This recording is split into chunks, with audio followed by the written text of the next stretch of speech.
আসসালামু আলাইকুম, S M Shahidur বলছি। দর্শক বন্ধুরা, আপনাদের মধ্যে যারা পুলিশ ক্লিয়ারেন্সের জন্য আবেদন করবেন, অনেকে বিদেশ যাওয়ার ক্ষেত্রে বা অনেকে বাংলাদেশে কাজের ক্ষেত্রে কিন্তু পুলিশ ক্লিয়ারেন্সের জন্য আবেদন করা হয়ে থাকে। তো আপনাদের মধ্যে যারা পুলিশ ক্লিয়ারেন্সের জন্য আবেদন করবেন, আপনাদেরকে পুলিশ ক্লিয়ারেন্স আবেদন করার ক্ষেত্রে কি কি কাগজপত্র জমা দিতে হবে এবং আপনার পুলিশ ক্লিয়ারেন্সের ভেরিফিকেশনের জন্য আপনাকে কি কি কাগজপত্র সাবমিট করতে হবে, আজকের ভিডিওতে আমি আপনাদের সামনে আলোচনা করেছি। তো দর্শক বন্ধুরা, বেশি না কথা বলে চলুন মূল ভিডিও শুরু করা যাক। দর্শক বন্ধুরা, পুলিশ ক্লিয়ারেন্স আবেদন করার ক্ষেত্রে আপনাকে প্রথমেই যে কাগজ সাবমিট করতে হবে সেটা হলো আপনার পাসপোর্ট। আপনাকে পাসপোর্টের প্রথম পেজের একটা ফটোকপি দিতে হবে এবং অবশ্যই আপনার পাসপোর্টের প্রথম পেজের ফটোকপি প্রথম শ্রেণীর সরকারি গেজেট কর্মকর্তা দ্বারা অবশ্যই সত্যায়িত করতে হবে। যদি সত্যায়িত না করেন তাহলে কিন্তু আপনার আবেদনটি বাতিল হয়ে যাবে। দ্বিতীয় নম্বরে যে কাগজটি আপনার প্রয়োজন পড়বে সেটা হচ্ছে আপনার অবশ্যই আপনার ভোটার আইডি কার্ডের ফটোকপি জমা দিতে হবে।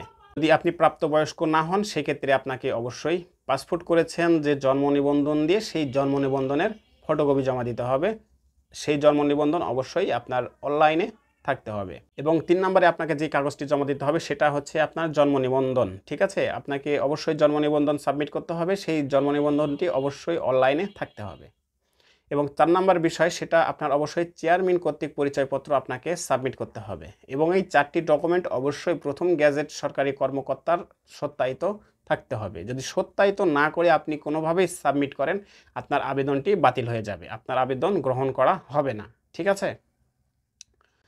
তো দর্শক বন্ধুরা, এখন আমি আপনাদেরকে বলি আপনার পুলিশ ভেরিফিকেশনে কি কি কাগজপত্র আপনাকে দাখিল করতে হবে সেই পুলিশ কর্মকর্তার কাছে।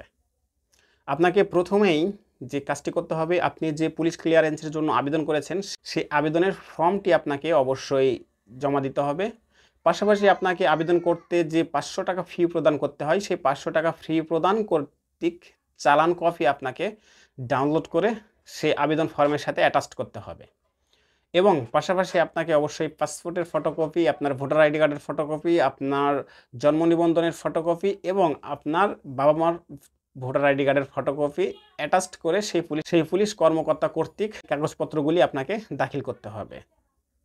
সব কিছু যদি ঠিকঠাক হয়ে যায় তাহলে অবশ্যই আপনি 15 কর্মদিবসের মধ্যে আপনার পুলিশ ক্লিয়ারেন্স আপনি হাতে পেয়ে যাবেন। যদি এই ভিডিও আপনাদেরকে একটু হেল্পফুল মনে হয় অবশ্যই ভিডিওতে লাইক করে দিবেন। চ্যানেলে যদি নতুন দর্শক হয়ে থাকেন অবশ্যই চ্যানেলটি সাবস্ক্রাইব করে পাশে থাকা বেল আইকনটি অন করে দিবেন। দেখা হবে পরবর্তী কোনো টিউটোরিয়ালে। ততক্ষণ সবাই সুস্থ থাকবেন, ভালো থাকবেন। আল্লাহ হাফেজ।